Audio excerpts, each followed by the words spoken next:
My parents took me to court for buying a house. Yes, my own parents, and yes, my own house. One minute I was holding the keys I'd spent 6 years saving for, and the next I was staring at legal papers with my name printed like I was a criminal. When I asked why my father didn't even hesitate, he looked me dead in the eye and said, "That house belongs to your sister." I thought that was the part that would break me, but it wasn't. Because what happened after, that was the moment everything snapped and nothing in my family stayed the same again. My name is Eloise, and for most of my adult life, I thought the simplest way to keep peace in my family was to stay quiet, work hard, and never ask for more than what I earned myself. I grew up in a house where my father Malcolm made every decision sound like a decree, and my mother Rosalind softened those decrees with guilt. My younger sister Celeste never felt any of it. She floated through life cushioned by their approval, their attention, and their endless belief that she needed more help than I did. I learned early that fairness didn't live in our house. Expectations did. Still, I tried. I focused on my career, spent long nights in front of my laptop, hair tied back, eyes burning, reminding myself that discipline would give me the freedom my upbringing never did.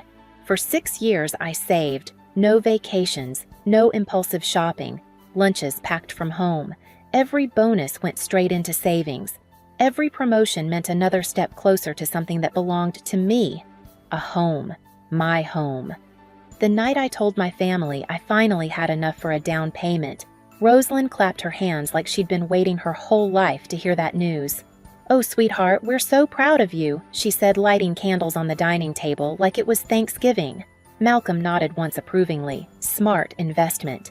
"If you do it right." I felt a flicker of pride, brief, fragile. Until Celeste leaned back in her chair, stirring her iced tea, and said, "Must be nice having that engineering salary. Some of us are still paying off grad school." Her tone wasn't joking. It never was. I tried to smile. "You're doing well at your firm. You'll get there." She didn't answer. She didn't have to. I could feel the air tighten around her resentment the same way it always did when my accomplishments brought attention she thought belonged to her. Still, I pushed forward. I toured homes on weekends, drove through quiet neighborhoods after work, picturing a life where no one could rewrite my choices. When I finally found a 2-story place tucked on a calm street at the edge of the city, I knew. It wasn't glamorous, it wasn't perfect, but it felt like mine. Signing the papers felt surreal. A breath I'd held for years finally releasing. What I didn't know was that this house, the one I earned, was also the spark that would burn every illusion I had left about what my family really was. 3 days after closing on my house, I was sitting on my new living room floor, surrounded by half-opened boxes, when my phone buzzed nonstop. At first, I ignored it. I was tired, sweaty, still holding a screwdriver in one hand. But when Mara's name flashed with the message, "You need to see this right now," something in my stomach tightened. She sent a screenshot. It was Celeste's social media post, public dramatic dripping with self-pity. "When your sister uses the money Grandma meant for your first home and buys one for herself instead." Hundreds of likes. Comments full of strangers calling me greedy, selfish, unbelievable. My throat closed. I read it again, slower, as if maybe I'd misunderstood. But no, she was accusing me of stealing money that never existed. Money neither Grandma nor our family had ever assigned to her. Before I could even call Mara, the phone rang again. "Dad." I hesitated, then answered. "Hello." Malcolm's voice was flat, official even.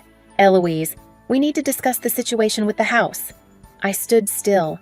"What situation?" Rosalind's voice floated in from the background. "Sweetheart, you know what this is about." "No," I said. "I don't." Malcolm exhaled sharply like I was wasting his time. "Your mother and I have spoken with an attorney. The funds designated for Celeste's future home were meant to go to her. You knew that." My heart slammed so hard I felt it in my wrists. "What are you talking about?" "There was never any designated money. I bought this house with my own savings. I can show every deposit." Silence. Then Malcolm delivered the line that split my reality in two. "That house belongs to your sister." I sank onto the nearest stair. "Dad, this is insane.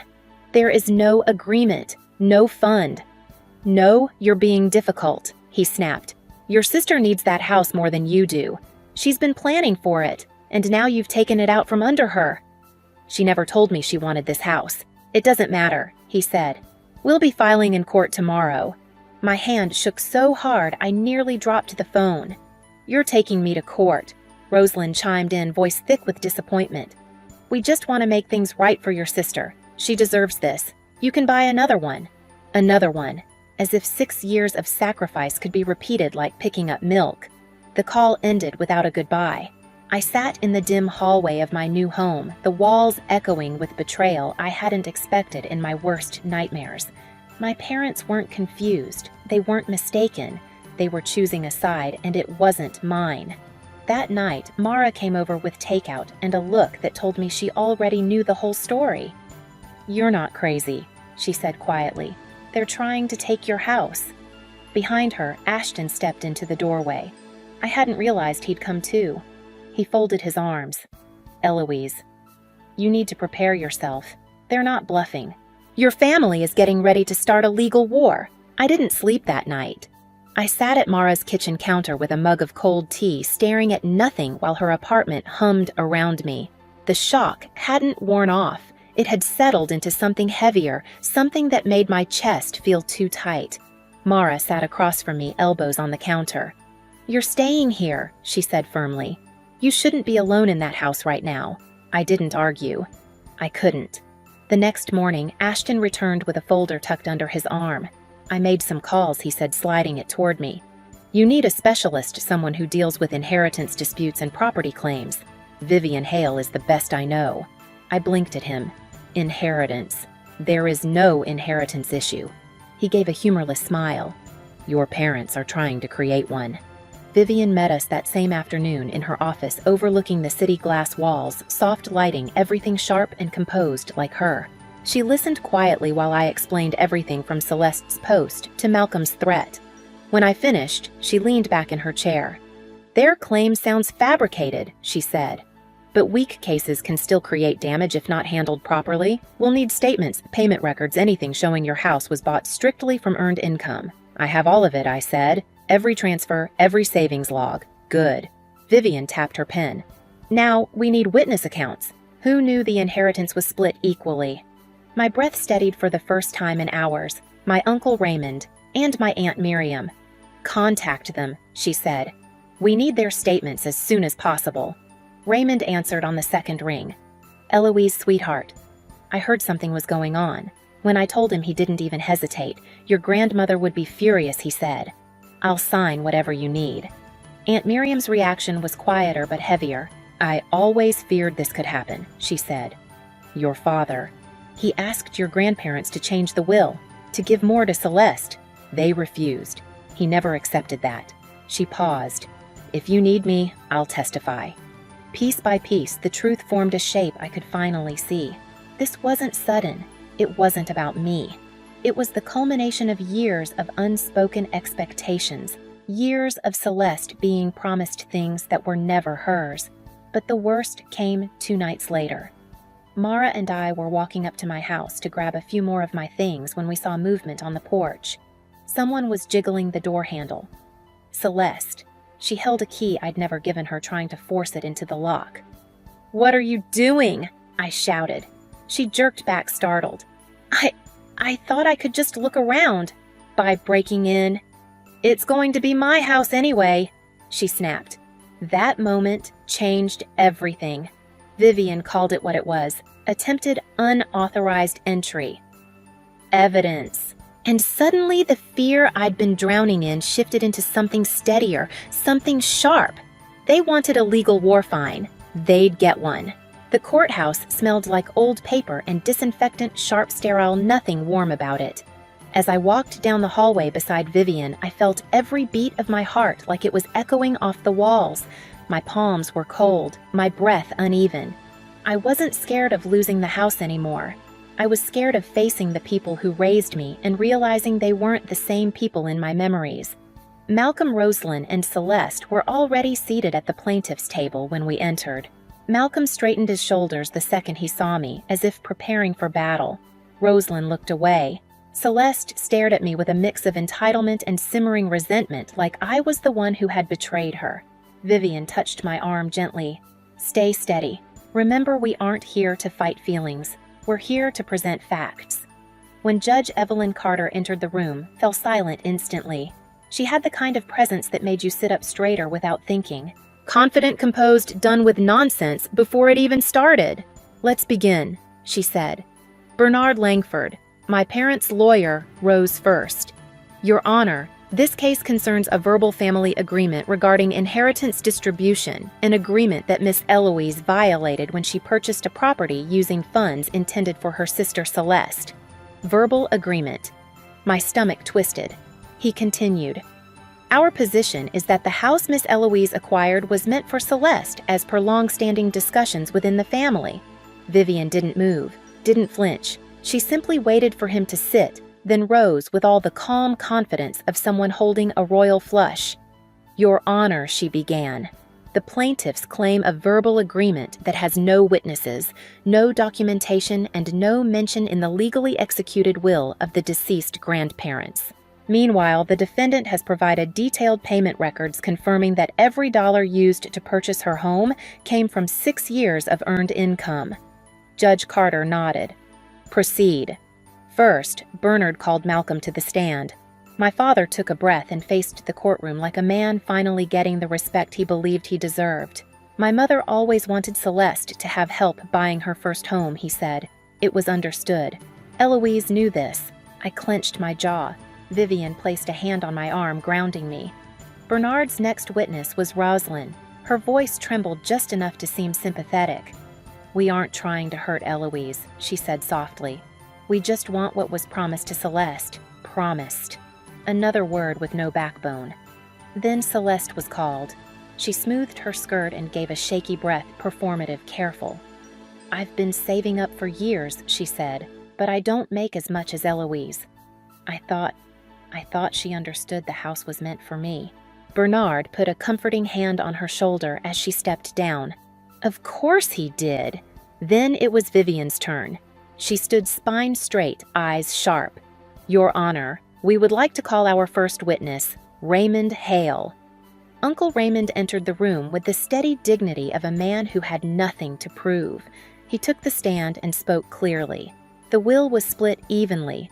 No conditions, no special promises. I was in the room when it was read. Bernard tried to challenge him, but Raymond didn't budge. Next came Aunt Miriam. She moved slowly, but her voice was firm. "Malcolm asked our parents to change the will to give Celeste more," she said. "They refused. They believed in fairness." The courtroom went still. Rosalind looked down. Malcolm's jaw tightened. Vivian thanked Miriam gently before calling me to the stand. As I sat, the microphone felt too close, too loud, but speaking the truth felt like oxygen. "I saved for 6 years," I said. "I can account for every dollar. No inheritance money was used." Vivian handed the judge a neatly organized packet. "These are the statements documenting 6 years of deposits, payroll, income, and savings transfers." Judge Carter flipped through the pages with a keen eye. "Noted." Then Vivian said, "Your Honor, we have one more matter to address. 2 nights before mediation, Celeste attempted to enter the defendant's property using a key that did not belong to her. Celeste's head snapped up. "I wasn't breaking in, I just wanted to look." Vivian didn't even look at her. A neighbor recorded the attempt and called the police. "We have the report here." She handed it up. The defendant did not pursue charges, but it demonstrates a belief held by the plaintiffs that they were entitled to the house regardless of legal ownership. Bernard stumbled. That has nothing to do with it has everything to do with entitlement," Vivian said calmly. "And the core of this case." Judge Carter held up a hand. "Enough." The courtroom stilled under her gaze. "I've reviewed the materials," she said. "The will was equal. There is no evidence of any financial arrangement assigning funds specifically to Celeste, and the defendant's purchase was made entirely from her own earnings." She paused, letting the air thicken. "As for the attempted entry, that escalation is deeply concerning." Celeste's face blanched. "I hereby dismiss the case in its entirety." A sharp bang of the gavel sealed it. With prejudice, Judge Carter added, voice firm. The plaintiffs are barred from refiling these claims. My breath rushed out of me, not like relief, but like something heavy lifting off my chest for the first time in months. Rosalind covered her mouth, stunned. Malcolm's eyes flashed with something dark: anger, disbelief, wounded pride. Celeste burst into tears. When we stepped into the hallway, Malcolm stormed after us. This isn't over, he barked. We're still family. I turned to face him fully for the first time. Family doesn't take each other to court over lies. Family doesn't try to steal what someone else worked for. You chose this. Rosalind reached for my hand. I stepped back. I don't want to fight, she whispered. You already did, I said. And you lost. Celeste sniffled. I just thought it was supposed to be mine. It never was, I said softly. But you never wanted the truth. You wanted whatever you were promised. For the first time, she looked uncertain, almost small. Vivian stepped beside me. We're done here, she said calmly. And we were. As we walked away, I didn't feel triumphant. I felt steady, whole, free. They didn't expect my response, but they felt it. When I got home that evening, the sun was sinking behind the rooftops, washing the street in a soft orange glow. For the first time in months, the sight of my own front door didn't make my stomach twist. I unlocked it, stepped inside, and let the quiet settle over me like a blanket. No tension, no fear. No one trying to rewrite what belonged to me. Mara arrived first, carrying takeout and grinning like I'd just won a championship. You did it, she said, pulling me into a tight hug. Ashton followed with a bottle of sparkling cider.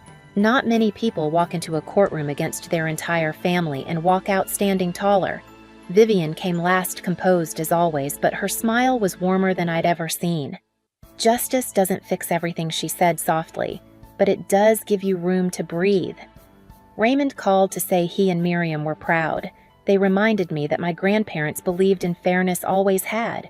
Tonight, I finally felt connected to that belief, not just by blood, but by choice. I walked through my living room, touched the smooth edge of the newly refinished table, opened my windows to let in the night air.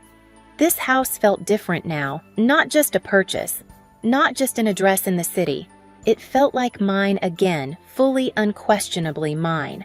Standing in my doorway that night, I realized something simple and steady: family isn't defined by blood or tradition or the people who claim they know what's best for you. It's defined by the ones who stand beside you when everything breaks. I didn't win just a case. I won my life back, my home, my boundaries, my voice.